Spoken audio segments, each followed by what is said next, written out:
nin weyn oo waayeela ayaa wuxuu tagay maxkamadda si uu uga dacwoodo inankiisa qaadiga waxaanu ku yiri inkastoo aan ahay taajir laakiin waxaan doonayaa in uu inankaygu gacantiisa igu siiyo biil. markii uu ka yaabay qaadigu dacwadda aabahan waxa uu go'aamiyey in loo yeedho inankiisa.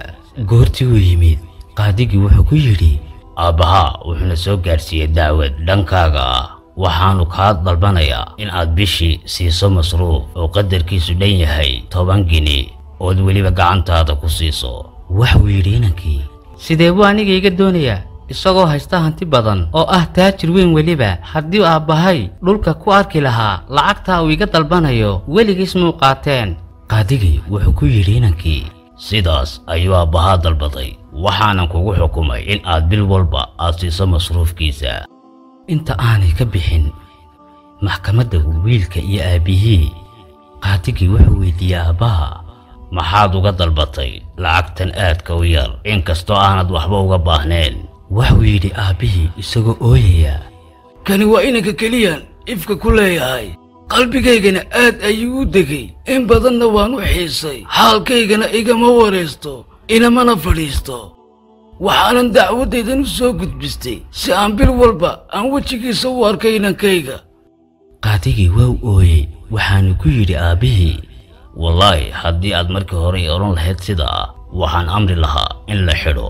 kadib qaadigii inankii dhankiisa ayuu jaleecay waxaanu ku yidhi wallaahi baanad arkayn oonad urinayn riixda jannada adigoon waalidka baari u ahayn xataa haddii aad haysato waxaa hanti dunida taala miyaanad maqal qowlkii rasuulkeena calayhi salaatu wasalaam raallinimada alleh waxay ku xidhan tahay raallinimada waalidka.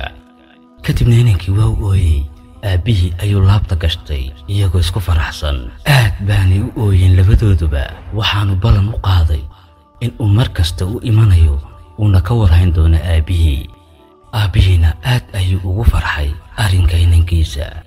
وقضى ربك ألا تعبدوا إلا إياه وبالوالدين إحسانا إما يبلغن عندك الكبر أحدهما أو كلاهما فلا تقل لهما أف ولا تنهرهما وقل لهما قولا كريما واخفض لهما جناح الذل من الرحمة وقل رب ارحمهما كما ربياني صغيرا.